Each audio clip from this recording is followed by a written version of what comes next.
Olá a todos. Então, hoje sobre a questão da eutanásia, e espero que este vídeo seja mais interessante que os outros. É importante considerar a questão não só apenas pela dor, o que chamamos intrinsecamente de dor, mas pela condição como um todo, ou seja, a condição de solidão, a condição de incómodo, a condição de desconforto moral e psicológico, a condição de incapacidade, de perda de autonomia, inclusive da própria higiene.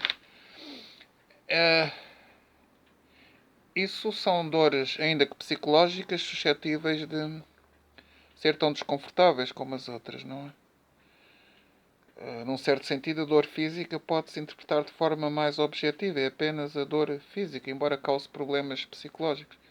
Eu não estou aqui a pôr em causa o apenas porque não quero minimizar a minha dor física nem a dos outros, não. Só digo que é difícil compará-las porque a situação de perturbação, dor psicológica também não deve ser menosprezada. Não é?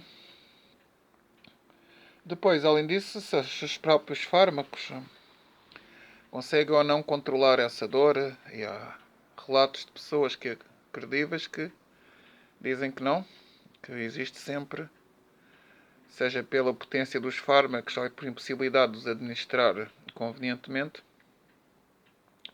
que chegamos sempre a situações de dor e trágicas nesse sentido.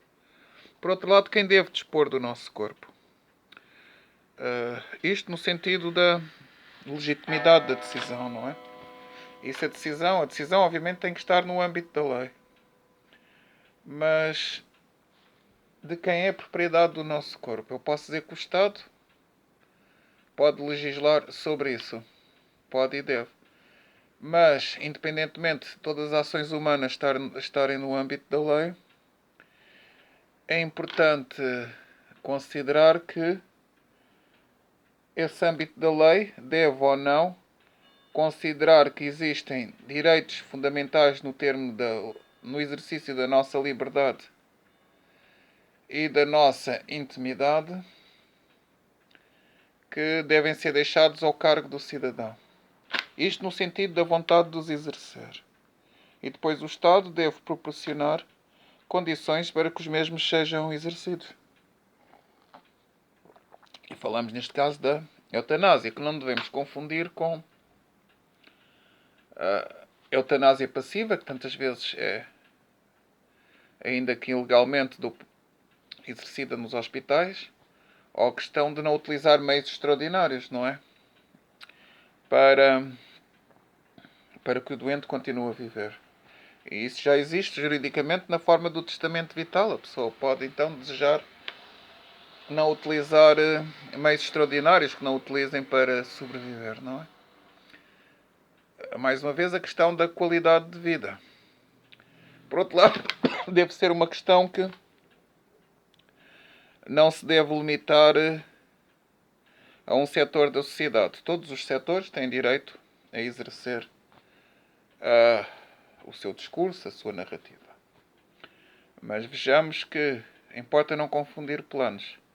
Aceitamos como princípio que o nosso Estado é laico. E, nesse sentido, tentar condicionar as decisões de um Estado ao misturar os planos não me parece correto. Eu posso dizer, enquanto cristão ou enquanto religioso, a minha religião defende que, e eu defendo, que o meu corpo não me pertence. Pertence a Deus. Mas há que considerar também que há pessoas que não são crentes, não? Portanto, é importante não misturar os planos. E no sentido, por exemplo, se devemos fazer um referendo, eu posso dizer que o referendo, sendo uma questão polémica, permite consultar um leque vasto de cidadãos. Agora, posso também pensar, e isto representa o fracasso da democracia, quantos estarão em condições de ou não exprimir de tal opinião. Por outro lado, no limite é uma decisão que ainda tenha que estar dentro da lei não pode ser referendada. Ou melhor,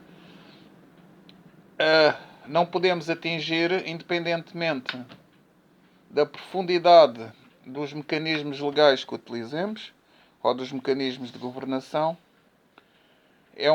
não é uma questão da intensidade ou do utilizo sistemático dos mesmos na sua diversidade. E porquê? Porque posso sempre defender. Isto é uma questão sobre a qual, do ponto de vista liberal, e é o que eu defendo, deve existir legislação mínima. No sentido, obviamente, de enquadrar perante a lei, mas, por outro lado, de respeitar tal decisão. Porque se o meu corpo não pertencer, pertence ao Estado, e não gostaria que isso acontecesse.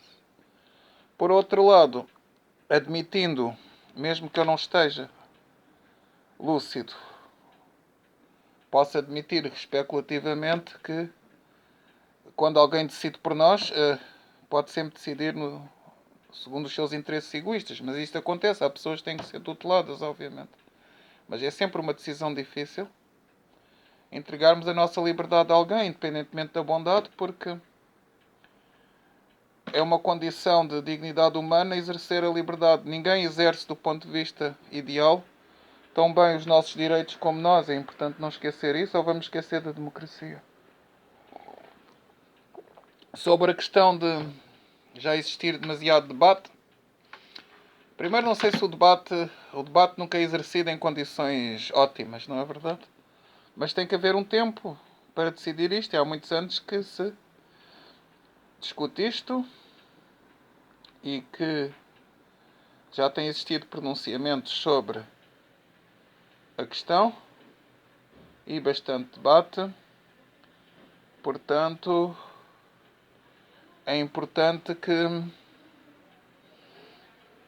nesse sentido a informação também está disponível, a boa e a má, que, tendo em conta as circunstâncias, parece uma boa altura para discutir isto. Quer dizer, porque as pessoas que estão a sofrer, e não devemos ser demasiado apressados ou nervosos disso, mas as pessoas que estão a sofrer não têm certamente muito tempo. Eu compreendo, porque o suicídio, mesmo assistido, e o homicídio, que é completamente diferente, mas ainda assim é comparável porque são atos de natureza extrema, não é que põe em causa o fundamento da nossa sociedade e põe em causa os nossos afetos, as nossas relações. Muitas vezes desejamos que o outro viva, ou daquilo que cuidamos, mesmo um animal, e o homem é um animal racional, mas se entrarmos nisso na questão das hierarquias das espécies, a questão que muitas vezes até que ponto não desejamos que em função dos nossos desejos egoístas ou da nossa culpa o outro sobreviva para além das possibilidades da sua qualidade de vida. E pronto. Desta vez é um chá, como foi muito bem recomendado e que eu gosto. E vamos ver. Foi mais uma tentativa de dizer umas larachas interessantes. Não estou aqui a desvalorizar o meu discurso, nem a vossa opinião, apenas a tentar fazer um pouco de humor que não seja muito banal. E colmatar a solidão de mais um fim de semana. Parece que nunca mais acaba, mas vão acabar um dia. Obrigado a todos.